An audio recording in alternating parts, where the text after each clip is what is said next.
Now at 5:30, live look at the NuStar facility in Crockett, the site of yesterday's fuel tank inferno. This is another update from Contra Costa Fire on the investigation. That's Steve Hill. Let's listen in. Fire suppression. I can tell you what's led to that decision and what's caused the delay throughout the afternoon and into the evening. All afternoon, most afternoon and into the evening, we've been trying to get to a point working with NuStar, with their subject matter experts from the petrochemical mutual aid organization, and with their contractors and our fire suppression crews, to get to the point where we could vent the adjacent tanks that we've talked about quite a bit over the last 24 plus hours, the ones that we were concerned might have been damaged by yesterday's fire. We are very close to getting that done, the venting that is, and NuStar is going to take care of that in the evening hours into tomorrow. We've been taking measurements all day long to assess any kind of threat from vapor from the various sources in the facility, and we have had zero indication of any kind of a threat of an ignition all afternoon. So at this point, the containment ponds we've been talking about have not been drained.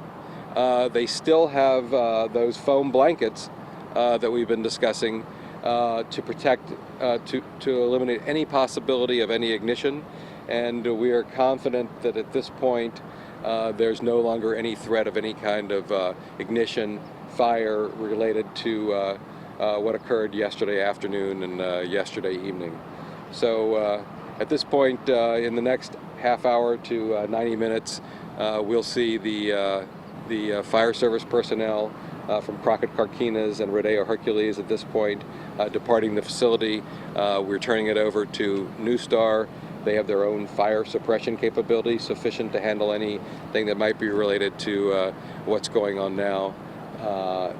But as I said, our judgment is that there's no threat of any further explosion or fire at this point. A note on the investigation. The investigation continues. You may have seen a little while ago some of the investigators going back into the far reaches of the site, back where the fires occurred and where the fire tanks are. And so we've gotten the investigative team into the facility this afternoon, and that investigation will continue. Nothing's really changed from that perspective. We expect that this will be a complex investigation with multiple moving parts and multiple agencies that I outlined in the last update, and so I wouldn't expect any news on the investigation, certainly not in tonight, and probably not for the next several days. But I can report to you that the investigation is moving forward, and we have the power back on in the facility now. So you may recall that was causing some problems with reviewing digital evidence, videotapes, digital documents, that sort of thing.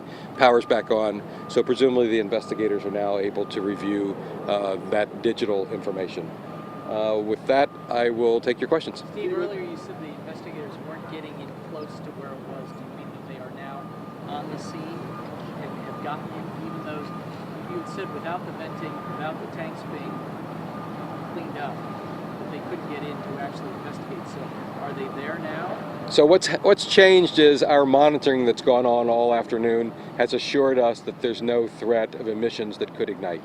And so for that reason, we're now able to get the investigators in there, even though there is some infrastructure work going on relative to the venting of these tanks. So we're not concerned about those threats at this point. The inspectors are in there. I can't personally tell you exactly how close they've gotten to those failed tanks, the burned tanks, but they're back there in the area. And my guess is they're probably close enough to be able to begin their investigation. Where are they going to pump out the containment ponds? So right now the containment ponds have not been evacuated. That will be an assignment for NuStar in the days to come. I would suggest, I'll refer you at the end to them, and I would suggest that you follow up with them. But here's the important, I think, point about those containment ponds, and that is that it's our judgment that they no longer represent a threat of fire, any other danger. What's the assessment of the damage that was done at this point, and is there a process or protocol that they need to go through to bring this back up and running? You know, those are great questions. It's a good question for at least the last part of that for NuStar. Part of our investigation will be a damage assessment, and we typically come up with a dollar figure estimate of damage, but it's too early to do that at this point. Do they have to notify you at any point if they make changes, or if they, say, okay, we're good and we're going to go back online? Well, this is a good point, and it's something that I probably should have mentioned. Because of the investigation, the facility will still be under Confire Fire Investigation Unit's control, along with the supporting agencies. So we will continue to control access, but allowing the operational parties, NuStar, contractors, and the subject matter experts, the industry experts, to get in here to do that operational work. But the facility technically is still under investigation, and it's still under the control of Fire Investigation Unit.